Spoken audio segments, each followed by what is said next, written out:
बाबा का फ़ोन मैंने उठाया नहीं। फिर बाद में उसने मैसेज किया कि मैं रोशन सिंह को मारने जा रहा हूँ। रोशन सिंह कौन है? वो उसका दोस्त है। उसके बाद में ये लोग निरीशा बार में अचोलो रोड पे बैठ के दारू पी इन्होंने साथ में। ईस्ट वेस्ट का ब्रिज है, जैसे उतरते हैं साइड में रिक्शा लगाई प्लानिंग के थ्रू, ये प्लानिंग के थ्रू उसको लेके गया था। इसने बोला मैं सिगरेट पीने जा रहा हूँ। ये जैसे सिगरेट पीने जाता है, ये जगन के साथ में 8 से 10 लोग आते हैं और बाबा को निकालते हैं और पत्थर से निर्दयी उसकी हत्या कर देते हैं, मारते मारते। ये सिर्फ सिगरेट का मामूली विवाद नहीं है, इन्हें भाई बनना है यहाँ का। उसके सर पे इतने बड़े बड़े पत्थर मारे जिस वजह से उसको अस्पताल लेके जाते जाते उसकी मृत्यु हो गई। नमस्कार दोस्तों, मैं हूं शिवानी दुबे और आप देख रहे हैं मिरर ऑफ ट्रूथ। नाला सुपारा का बहुत बड़ा हत्याकांड जिसने हर किसी को दहला कर रख दिया और पुलिस के अतंत्र पर सवालिया निशान खड़े कर दिए। हम बात कर रहे हैं बीते कल हुए शुभम मिश्रा हत्याकांड की, जहां पर पुलिस के अतंत्र पर एक बहुत बड़ा सवालिया निशान है, क्योंकि बीच चौराहे पर पत्थर और चाकू से मार मार कर बाबा की निर्मम हत्या कर दी गई। अब इस हत्याकांड के पहले बाबा ने सबसे आखिरी मैसेज जो था वो जावेद अंसारी को किया था। तो बातचीत करेंगे, जानेंगे क्या कुछ कहना है, क्या कहेंगे। आखिरी मैसेज बाबा का आपको था, क्या कुछ मैसेज था, क्या कुछ कहना था?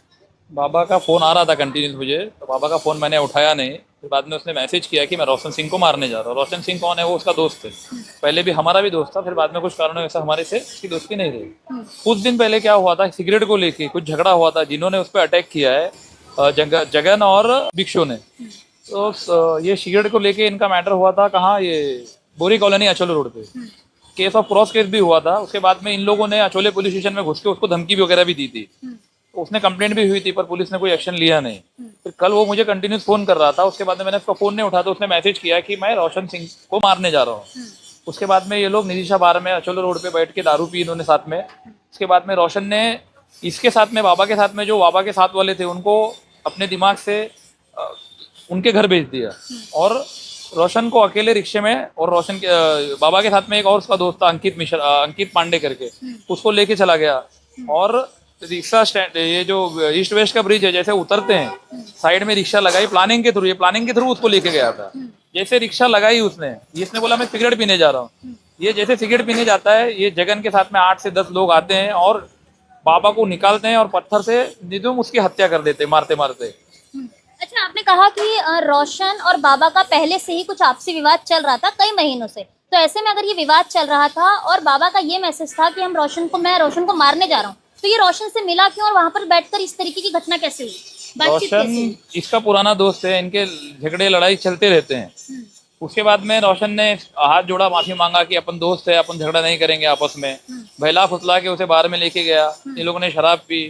फिर उसके बाद में इसके साथ में जो लोग थे, जैसे मैंने आपको पहले ही बताया, उनको छोड़ दिया। फिर इसने प्लानिंग के तहत उधर पहले से ही उन लोगों को खड़ा करके रखा था कि इस तरीके से मैं इसको लेके आऊंगा, मैं सिगरेट का बहाना करूंगा और आप लोग इस पर अटैक कर देना कि कल मैं ये बोल सकूं कि कल मेरे इसमें कोई गलती नहीं है। तो जैसे ये लोग वहां गए, रिक्शा लगाई प्लानिंग के तहत, इसको ये सिगरेट लेने गया रोशन, और बाबा के ऊपर इन्होंने ताबड़तोड़ आके हमला शुरू कर दिया। और हमला इस कदर बुरा और दर्दनाक था कि उसके सर पे इतने बड़े बड़े पत्थर मारे, तो जिस वजह से उसको अस्पताल लेके जाते जाते उसकी मृत्यु हो गई। क्या कारण है कि बाबा की हत्या की गई? क्या सिर्फ 1 महीने पहले सिगरेट को लेकर हुआ एक छोटा सा झगड़ा इस हत्याकांड के पीछे का कारण है?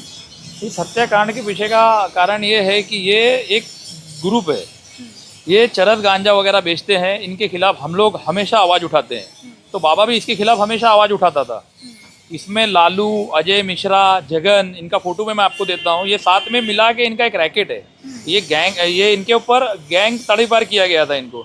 उसके बावजूद भी, तड़ीपार होने के बावजूद भी, ये नाला सुपारा वसई विरार में किसी को भी मारते हैं, किसी को भी कुछ भी करते हैं। कानून की कोई धौक नहीं है इनके ऊपर। अचोले पुलिस स्टेशन को बार बार बोलने के बाद मैंने सीपी साहब को भी पत्र दिया था, सीपी साहब को भी मैंने पर्सनली बताया था, डीसीपी मैडम को मैंने पर्सनली बताया था कि मैडम ये तड़ीपार होने के बाद भी यहीं घूमते हैं और बड़े बड़े गुनाह करते हैं। इससे पहले भी अजय मिश्रा गैंग ने 2016 में राकेश यादव करके एक आदमी था, उसको भी इसी तरह दिन दहाड़े जान से मार दिया था।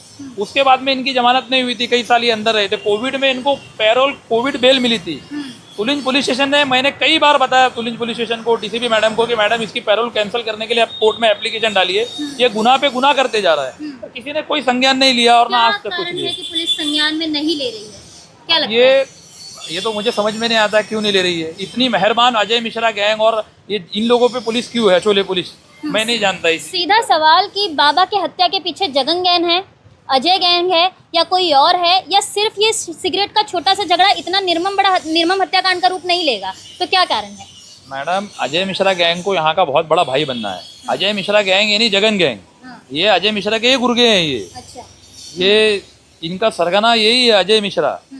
ये उसकी मर्जी के बगैर कुछ नहीं करते। अगर इनका प्रॉपरली CDR IPDR निकाला जाए, उस वक्त इन्होंने किससे बात की है, किसकी अनुमति लेके बाबा के ऊपर अटैक किया है, तो ये सारी सच्चाई सामने आ जाएगी। इसके पीछे कौन है हत्या के। सवाल ये कि क्या एक सिगरेट को लेकर मामूली सा विवाद इतना बड़ा हत्याकांड का रूप ले लेगा? सिगरेट का नहीं मैडम, इनको भाई बनना है यहाँ का। इनको अपने रास्ते में कोई चाहिए नहीं। इनके चरस गांजे बेचने के बीच में अगर कोई आता है तो ये उसे हटाना चाहते हैं। इस तरीके की बात है। ये सिर्फ सिगरेट का मामूली विवाद नहीं है, इन्हें भाई बनना है यहाँ का।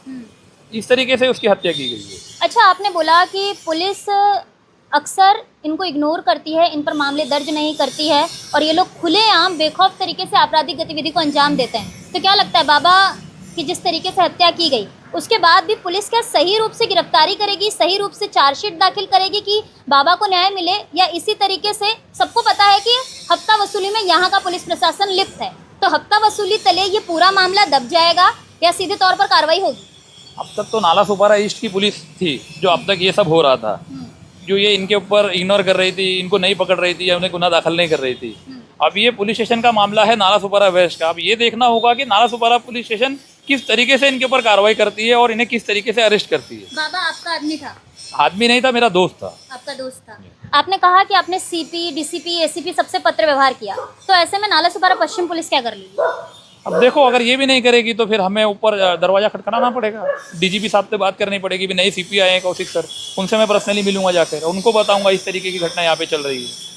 कुल मिलाकर दोस्तों साफ तौर पर ये समझा जा सकता है कि ये जो पूरा निर्मम हत्याकांड है ये सिर्फ और सिर्फ कहीं ना कहीं गैंग वॉर की तरफ इशारा करता नजर आ रहा है। पुलिसिया तंत्र पर सवालिया निशान खड़ा करता नजर आ रहा है।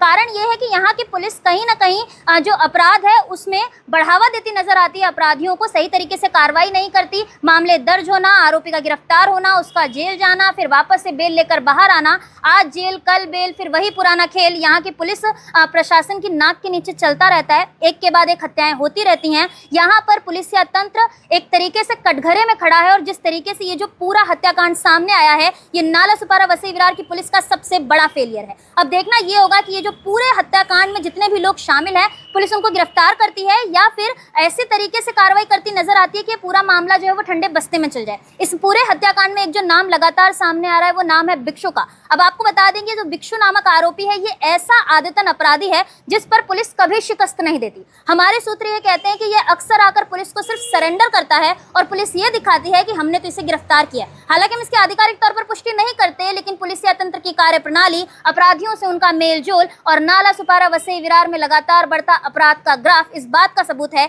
कि मीरा भाईंदर वसई विरार आयुक्तालय अंतर्गत पुलिस का सबसे बड़ा फेलियर है और यहाँ पर अपराधी बेखौफ है और यहाँ पर किसी की जान की कोई कीमत नहीं है। अब देखना ये होगा कि इस पूरे मामले में पुलिस किस तरीके से कार्रवाई करती नजर आती है। सभी आरोपी गिरफ्तार होते हैं और ये जो यहाँ पर एक ड्रग्स का रैकेट सामने आ रहा है इस पर भी पुलिस किस तरीके से ध्यान देती नजर आती है। बहरहाल दोस्तों आज की इस वीडियो में इतना ही। मैं शिवानी दुबे फिर मिलूंगी आपसे अगली खबर में। तब तक देखते रहें मिरर ऑफ ट्रूथ, क्योंकि हम दिखाते हैं सच का आईना।